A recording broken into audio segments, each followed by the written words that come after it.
So I'm joined this morning for a very special episode of the Cobh Ramblers podcast.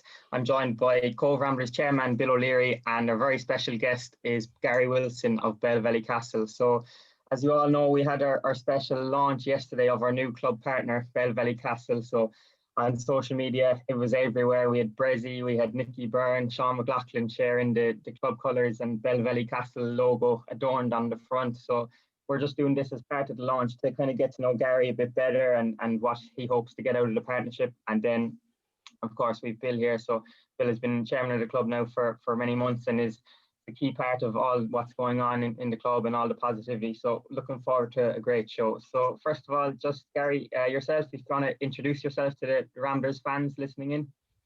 Yeah, how you doing, everybody? Gary Wilson. But probably you may know me from having recently renovated Belvelly Castle. I'm currently sat in Harrogate in Yorkshire, which is where the family home is. Due to current restrictions, obviously trips to Cobh have been very, very restricted over the last year, but looking forward to getting back soon. And I was delighted to see the coverage of the sponsorship yesterday. Very good. And Bill, yourself, it's great to have you on this morning. How are you getting on during these tough times? Grand, thanks, Tom, and delighted to see Gary on with us here. So I've been chairman, I think, for nearly a year now. So delighted. It's really great to have Gary on board with us. But we'll get into that as we go. So thanks, Tom. So Gary, judging off your accent there, it's not a Cobh or a Cork accent. So you're not originally from the area. You're from Belfast, and I suppose, what was your background? How did you kind of get to where you are today? And what brought you to Cobh, I suppose, is the main question that people are looking at. Yeah, I was just born in Belfast in the late 60s, for a big family. You know, I was the youngest of 8. Of course, Northern Ireland back in that time wasn't going through the best of times. Grew up during the Troubles. Like a lot of people of my age, had to move away from home to find work. In 1989, moved across. I'm living in Yorkshire now. I've been here for the last 30 years or so in Harrogate. It's a lovely part of it. It's a lovely part of the world. But always felt I had some unfinished business. I felt that I'd never had the opportunity to live my Irish life, if you like. And I'm a big golfer. I regularly come over to Ireland golfing. I played Fota Island one day. I stumbled across Belvelly Castle as I was traveling into Cobh for a pint. Was looking for a project at the time, a refurbishment project. And within a few weeks, I'd bought Belvelly Castle and embarked on the most expensive journey of my life. Yeah, it was an incredible journey, and I remember watching the RT documentary with Hugh Wallace. I think a lot of people, that gave them the insight, because for us, we'd be passing it every day and you wouldn't really know what's going on, and just to see it on the TV gave everyone that insight into it. I suppose as a project goes, there was setbacks and there was different things that you couldn't expect. So yeah, how did you kind of deal with those? And I suppose you must be delighted with how it turned out in the end. I am delighted with how it turned out. And listen, my area of specialism in business, I tend to buy businesses that aren't doing as well as they should be doing. So I'm used to, from Monday to Friday, I'm used to dealing with situations where you're getting setbacks, things aren't going to plan. And I'm a great believer that in life, persistence is a fantastic quality to have. And in business, I've had to persist to overcome obstacles. And I found that again with Belvelly. I'm not the type of person that sees a setback as fatal. I just see it as part of the journey. And every time, we had a flood in the place, or there was some unknown trap that somebody had laid in the 15th century that we became aware of, or the planners asked us to take things down and rebuild them in the way they wanted to. I just viewed it as part of the journey. And look, there were times I thought, am I ever going to get to the end of this? But we got there in the end. my objective at the start was to make Belvelly Castle the best it's ever been. I think it is that, because I think it's more than just a building now. I think it's something for the local community. As I always say, I'm just here for a short while, but I think it's a symbol for Cobh, and I think it brings a lot of positivity to the community, I hope. And lots of people, they pick out their favourite parts of the castle as they're passing. I know the Thinking Man statue is a fond favourite of many, and then you have the tree as well. Is there any particular feature that you love yourself, be it either of those or something maybe on the interior? The biggest thing for me is when I arrive at Cork Airport, I get in the car, I drive from Cork to Cobh.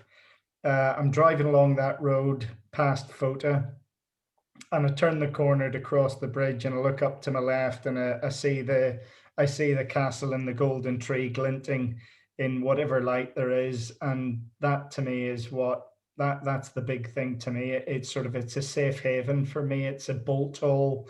It's me spending time on the island in which I was born, which has been, I think, denied me in a great part of my life. And you touched on your Yorkshire roots now at the moment, where you're living in Harrogate, but you're a big Leeds United fan. They're your other club, so you must have enjoyed the last 12 months seeing their progress into the Premier League. So just talk a bit about that. I know Danny Mills is a particular friend who's enjoyed the Castle, the former Leeds player. So yeah, maybe just speak a bit about your fondness for Leeds. That's it. I grew up in the early 70s when I was becoming aware of football and so on. Of course, Leeds in those days, it was Billy Bremner, Jackie Charlton, Johnny Giles, those guys. And it was the iconic all-white strip that caught my eye as a kid. And that became my team.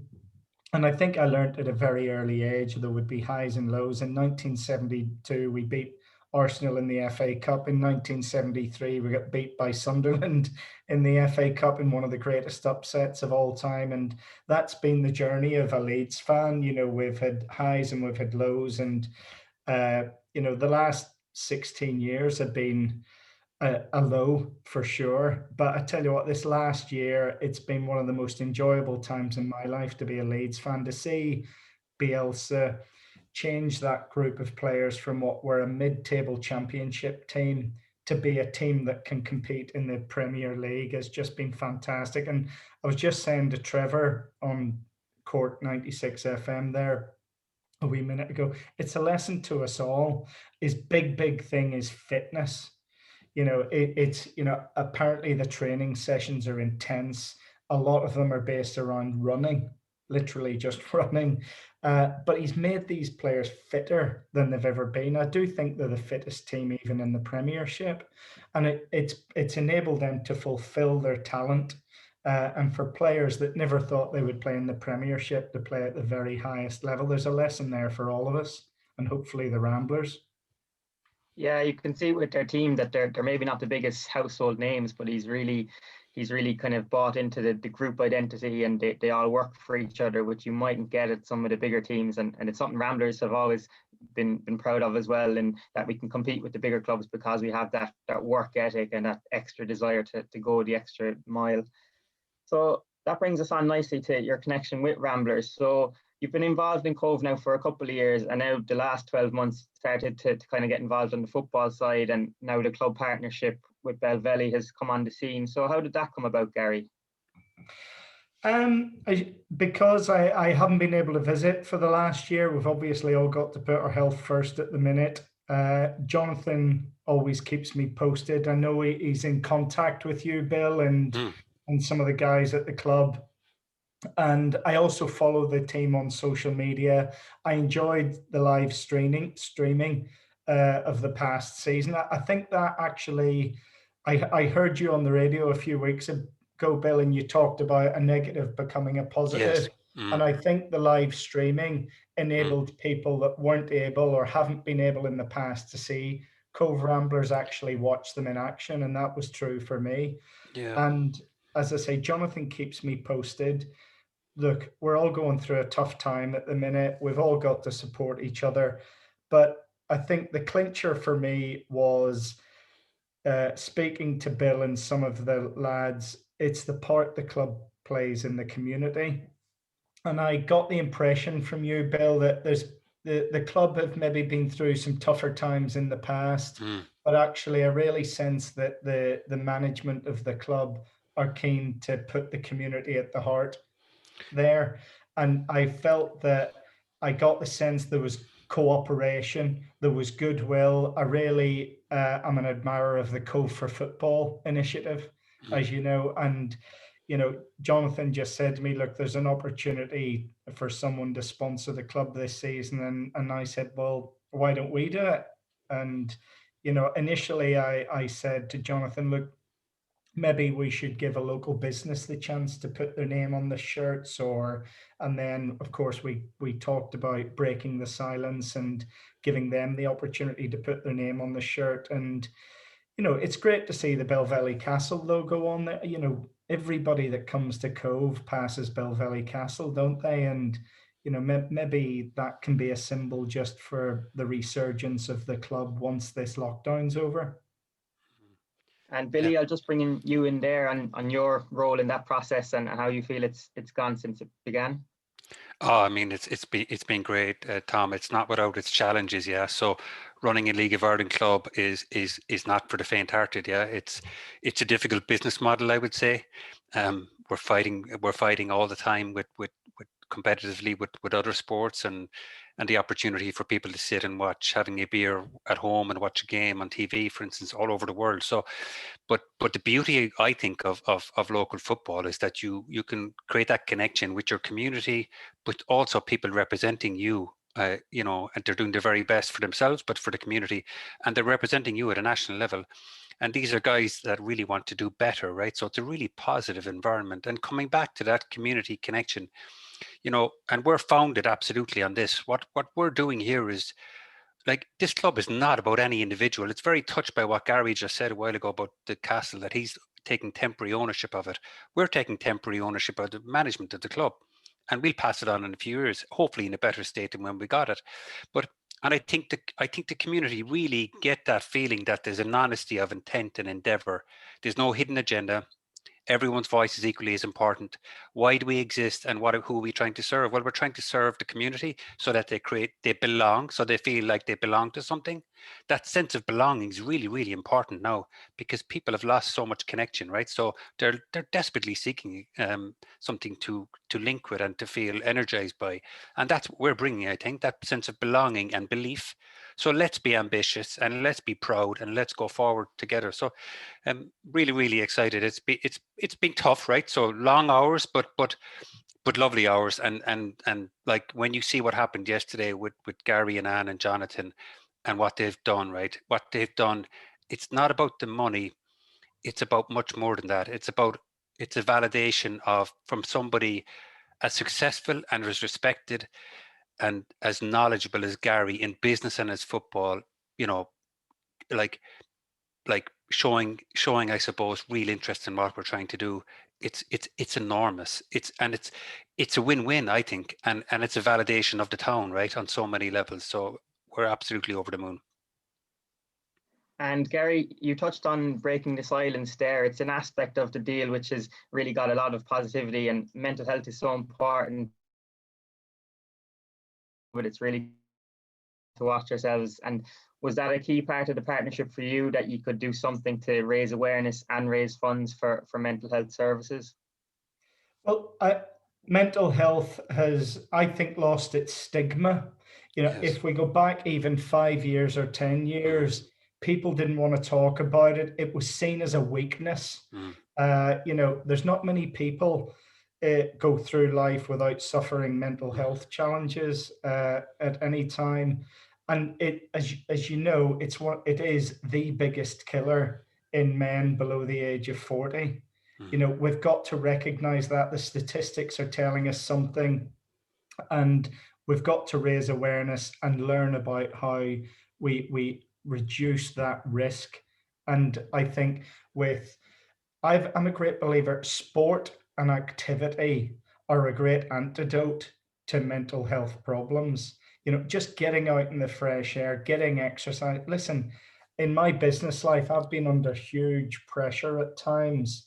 And, I learned along the way activity, fitness, keeping yourself in good health, getting a good balance in life, keeping a perspective is a crucial part of keeping your life in balance.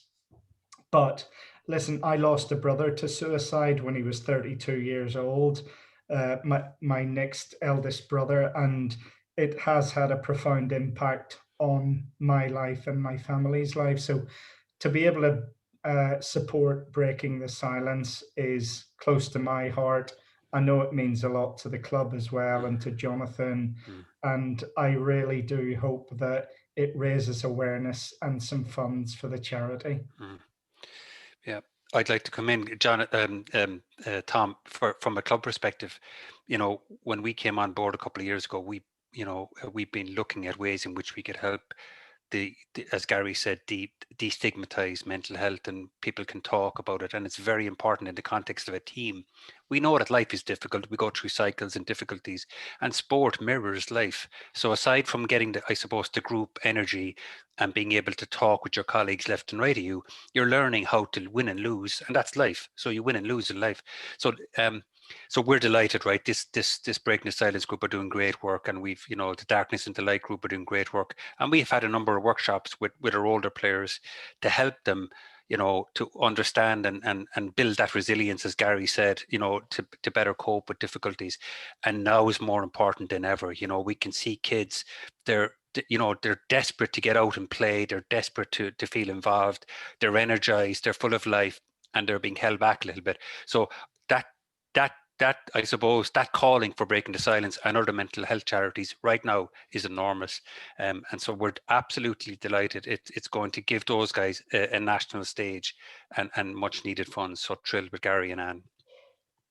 Yeah, it's definitely something that Ireland as a country should be quite proud of in the way that we've moved in the last 5 years. And look, there's a lot more work to be done, but these charities are really having an impact, and it's in the public domain now, which is great to see. So looking ahead to the next year, I know it's very difficult to plan with COVID and restrictions, but Gary, what would you like to see the club and Ballycastle get out of this partnership? As obviously there's the brand on the front of the jersey, but what does this partnership hope to achieve more than that? Well, look, I'm not doing it for commercial reasons. Ballycastle, as you know, first and foremost is a family home. But as I say, I think having it on the shirt, seeing it every day as we're in Cobh, can be a symbol of what something can become if we put effort into it. So maybe there's a link there. First and foremost, I hope the club continues its positive activities in the community. Secondly, I hope it inspires activity amongst the kids in Cobh, and that they see what's going on the field with the senior players, and that inspires them to say one day, what a great thing it would be to represent your town, pull that jersey on and make your family proud. So I think that's a crucial thing as well. And then as regard what happens on the field, it was so close last year to the playoffs, wasn't it? Wouldn't it be great to go one step better and get into the playoffs and have that end of season excitement, and especially with fans in the ground? Yeah, and Bill, do you want to come in there and just give your thoughts on what the club hopes to achieve out of this partnership? Well, Thomas, I from my perspective, I never want us to be defined solely by what happens on the pitch. Yeah, so it's just complementary. So what happens on the pitch should be complementary to what we're doing off the pitch. You've seen many clubs over the years in various countries overextend themselves on the pitch and burn out and not perform. And so I think it's very important that we build a sustainable model, that people get the rationale for why we exist and why they should come up on a Monday to Friday, not just a Saturday night club, that it becomes a Monday to Friday club, and women and diverse sections of society feel welcome to come up there. We're starting a ladies team in April this year. It's going national next year. Over the moon with that. It's giving ladies the opportunity to represent the region. It will build our volunteer base. able to make us a more diverse club. And as we know, ladies have skills that us men don't have, right? So I know we don't like to shout it too loudly, but it is true, and it will certainly help us. So we can't wait. I think on the pitch we're going to push hard. We've created a huge bond between the players and ourselves. We're one family that will grow, and I can't wait. And it's going to be so exciting. And we're leading into our centenary in 2022, so there's lots of stuff going on, parallel to that. So can't wait. Really, we're full of energy. Yeah, it really is exciting times, and I think everyone involved is looking forward to it. As soon as we get out of these restrictions and life can go back to normal, I think the club is primed to take advantage and really push on. So away from Ramblers, Gary, you've gotten involved in Cobh for Football as well with a very generous donation. Do you have any other other plans like that for the Cork and Cobh area? Because you're really ingraining yourself in the community, and it's brilliant to see. Look, I think for me, it's not about what my plans are. It's about what plans the people of Cobh have. And if there's any way that I can help in that, I'm very happy to do so.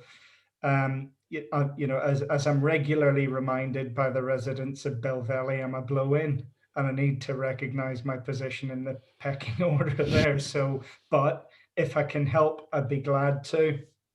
I'm a sports nut.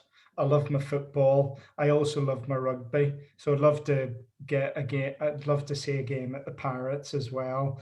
I need to take a GAA game off the list because I grew up in a part of Northern Ireland where that wasn't a big game, but I've seen it on the TV and I'd love to see a live game, etc. And of course, I love to play golf. So, if I can play any role in the sporting community in Cobh, I'm keen to do that. We've also got some interesting things. We've got something going with Cork Midsummer Festival, which would bring a really astounding exhibition to Cobh in the summer, if things permit. But listen, I'm loving it. I really feel welcome in the town.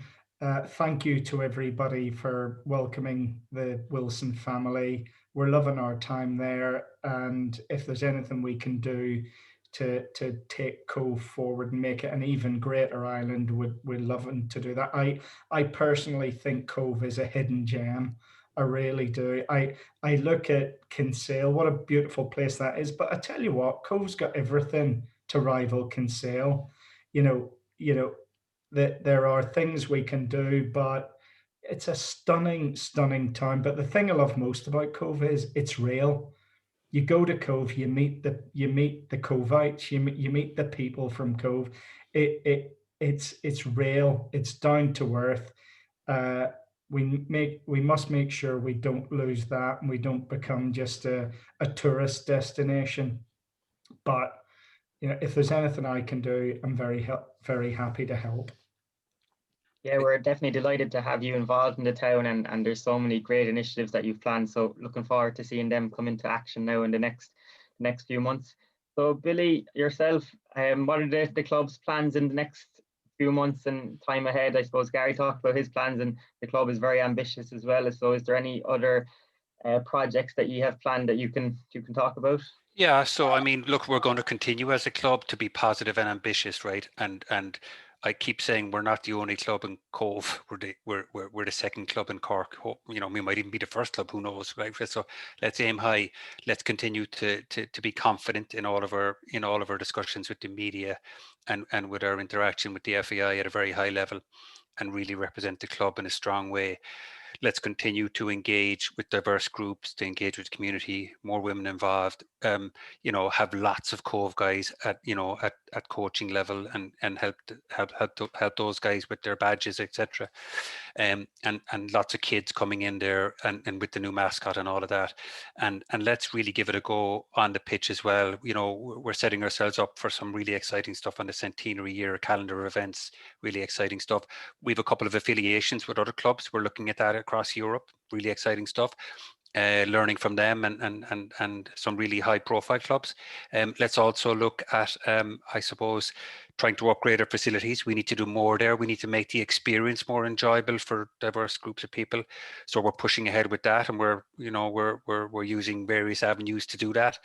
And I think let's continue on the track we're on, where everyone is represented, everyone feels important. This idea of servant leadership, empower people, let them deliver at the very best they can on an individual basis, and we will thrive collectively. And just coming back to Gary's point about, and I love it, right, this idea that the castle is a symbol of regeneration. Because look at Cobh, right? If you went back to Cobh in the 80s, 70s and 80s, and we lost the dockyard, and we lost employment, long-standing employment with Irish Steel and IFI. But Cobh has remodeled itself and reconfigured itself. And that's what we're doing in many ways. We're evolving as a club, exactly what Gary had done with the castle.